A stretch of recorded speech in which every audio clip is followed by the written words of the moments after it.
ഇവിടെ ഇപ്പൊ LNG പിന്നെ പലരും എന്നോട് ചോദിച്ചു LNG ഗ്യാസ് കിട്ടുന്നില്ല. പിന്നെ LNG ഉണ്ടാക്കുന്നവരോട് ഭയങ്കര പ്രശ്നമാണ്. സ്വകാര്യ സ്ഥാപനം നോൺ ഡൊമസ്റ്റിക് ആയിട്ടുള്ള യൂസേഴ്സിന് സിലിണ്ടർ കിട്ടുന്നില്ല. ഇതൊന്നും യുദ്ധമായിട്ടുള്ള നേരിട്ടുള്ള ഇതല്ല.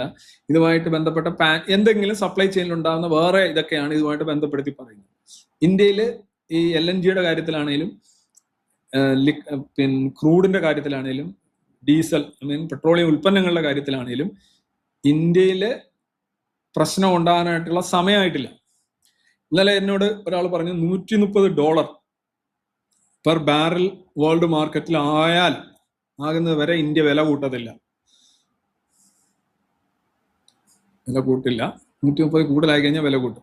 ഇവിടെ ഒരു രസമുള്ളത്, ഇന്ത്യ വാങ്ങിക്കുന്ന ഒരു ബാസ്ക്കറ്റ് ഉണ്ട്, ഇന്ത്യൻ ബാസ്ക്കറ്റ്. ആ ക്രൂഡ് പെട്രോളിയം നിരക്കിനകത്ത് എഴുതിയിട്ടുണ്ട്. അതിലെല്ലാത്തിനും ഇതേ കണക്ക് 112, 101 ആയിട്ടില്ല.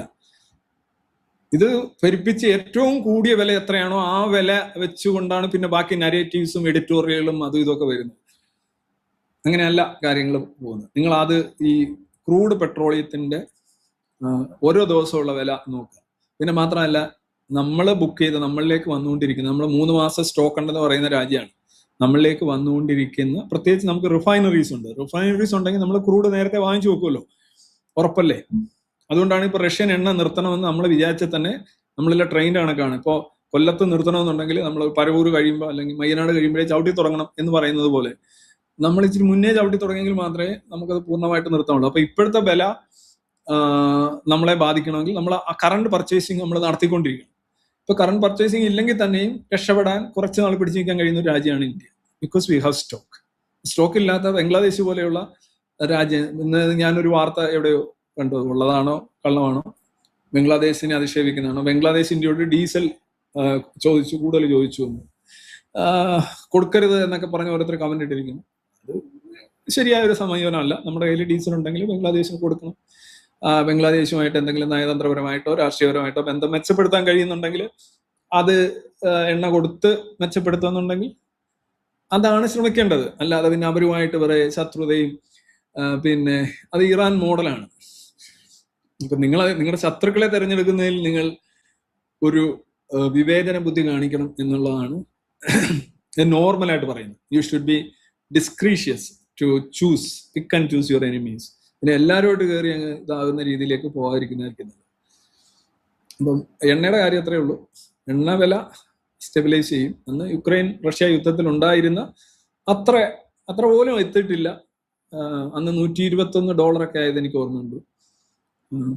കുറച്ച് വൈകിയാണ്, കുറെ നാള് 100-ൽ വന്നു, പിന്നെ 90-ൽ കടന്നു, പിന്നെ ഇങ്ങനെ മെല്ലെ പിന്നെ കുറെ കഴിഞ്ഞപ്പോൾ 60, 70-നും 60-നും ഇടയ്ക്ക് 72, 74 അങ്ങനെയൊക്കെയുള്ള പല ക്രൂഡുകൾക്ക് അങ്ങനെ ഫിക്സ് ചെയ്ത് പോവുകയാണ് ഉണ്ടായത്. ഇപ്പോൾ പിന്നെ നമ്മൾ കാണുന്നത് റഷ്യ എണ്ണ വിൽക്കാനായിട്ട് പരക്കം പായിഞ്ഞ് നടക്കുന്നതും, റഷ്യയുടെ എണ്ണയ്ക്ക് 30%, 40% വിലക്കുറവിൽ വെക്കാനായിട്ട് പോകുന്നു, ഇന്ത്യ ചാടി വീഴുന്നതും ചൈന ചാടി വീഴുന്നതും ഇതൊക്കെയാണ് നമ്മൾ പിന്നെ കാണുന്നത്. ഇതൊക്കെ തന്നെ ഈ ഇറാൻ യുദ്ധം നീണ്ടാൽ എണ്ണയുടെ ഭാഗത്തുനിന്ന് ഉണ്ടാകാൻ സാധ്യതയുള്ളൂ എന്നാണ് ഞാൻ വായിച്ചിട്ടുള്ളത്, ഞാൻ മനസ്സിലാക്കിയിട്ടുള്ളത്. കാരണം എണ്ണയുടെ സപ്ലൈ ആക്ച്വലി ഈ പറയുന്ന 20% എണ്ണയാണ് ഇവിടെ ഹോർമൂസ് വഴി വരുന്നത്. ഇറാന്റെ എണ്ണയല്ല. ഇറാന്റെ എണ്ണ ആരും വാങ്ങിക്കുന്നില്ല, ചൈന ഒഴിച്ച്, അല്ലെങ്കിൽ അപൂർവമായ രാജ്യങ്ങൾ ഒഴിച്ച്, അല്ലെങ്കിൽ കള്ള എണ്ണ, അല്ലെങ്കിൽ എന്താ പറയാ ബ്ലാക്ക് മാർക്കറ്റിൽ എണ്ണ വിൽക്കുന്ന ഒഴിച്ചാൽ ഇറാന്റെ എണ്ണ അങ്ങനെ പോകുന്നില്ല. പിന്നെ യഥാർത്ഥത്തിൽ അവിടെ UAE-യുടെയും സൗദിയുടെയും കുവൈറ്റിന്റെയും ഇറാഖിന്റെയും ഒക്കെ എണ്ണയാണ് അതിലൂടെ എടുത്തുകൊണ്ട് ഇങ്ങനെ പുറത്തിറങ്ങേണ്ടുന്നത്, അല്ലെ? നമ്മളെല്ലാം പറഞ്ഞ മുറിയിൽ നിന്ന് മറ്റേ മുറിയിലോട്ട് ഇറങ്ങുന്ന ഒരു സ്ഥലം.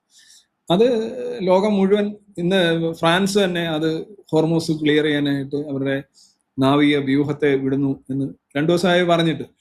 പക്ഷെ അമേരിക്ക അതിനെ അനുവദിക്കും എന്നുള്ളതിനെ ആശ്രയിച്ചിരിക്കുക. അറിയാം, അമേരിക്ക ഇന്ന് തന്നെ സോഷ്യൽ മീഡിയയിൽ പലരും എഴുതിയിരിക്കുന്നു അമേരിക്ക ഹോർമൂസ് ഏറ്റെടുക്കുക എന്ന് പറഞ്ഞാൽ. അമേരിക്ക ഏറ്റെടുത്താലും അമേരിക്ക ഏറ്റെടുക്കരുത്.